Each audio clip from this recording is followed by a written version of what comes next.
I'm Eric, I'm a game designer, and today we're going to analyze Slay the Spire.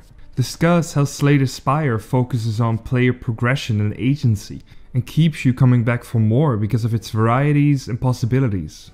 Slay the Spire is a 2D card building roguelike experience.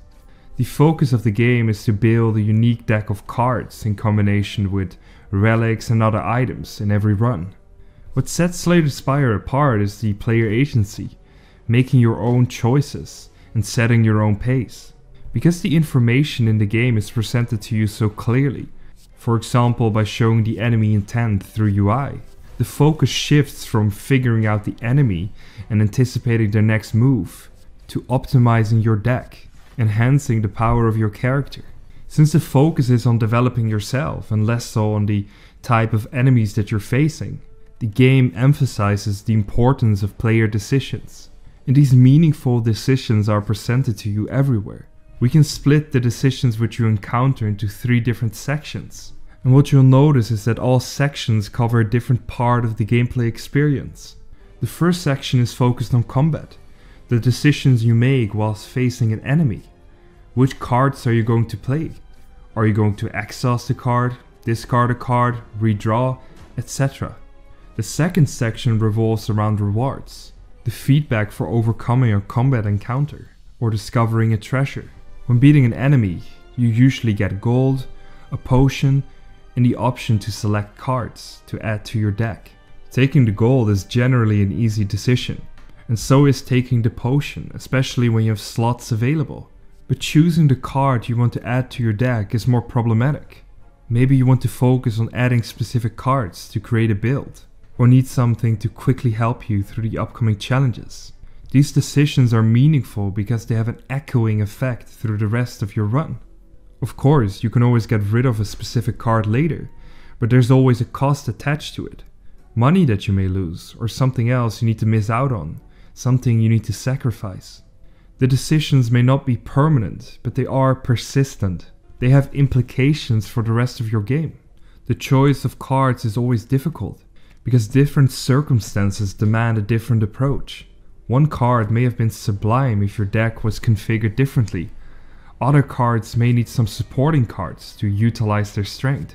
And one card you may pick is good in the short term, but will eventually saturate your deck. So perhaps it's better to skip altogether.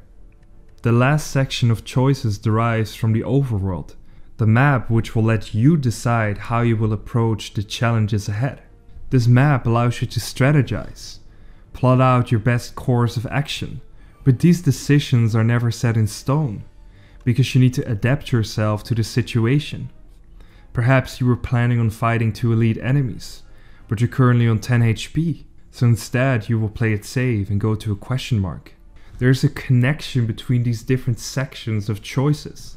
The choices you make on the map will impact what challenges you will face. What challenges you will face will impact how you will use your cards within combat.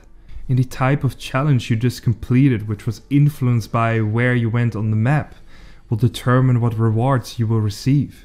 Since everything is interconnected, every decision you make will have an impact on future decisions, which makes all these choices so much more impactful.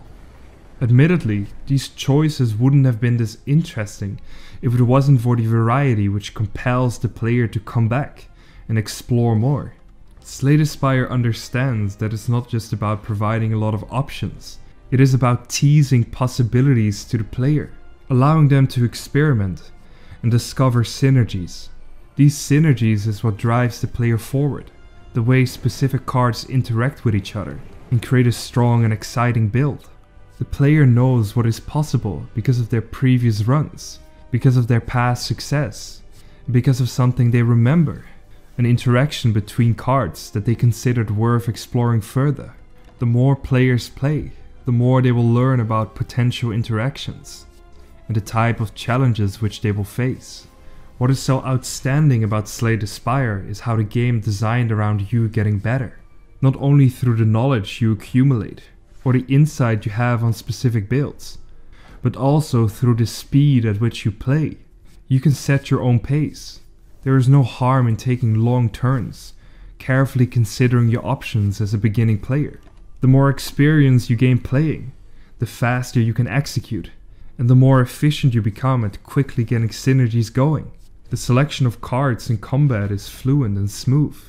It allows you to quickly drag and drop and set a high tempo, almost turning on autopilot, especially in the earlier parts of a run, because you now understand the dangers, know how to approach the situation. All that's left now is to find that one card you need for the perfect build. Thank you so much for watching another episode of Game Designer Plays. If you enjoyed this video, please consider liking and subscribing. I would highly appreciate that. And then I hope to see you back in my next video.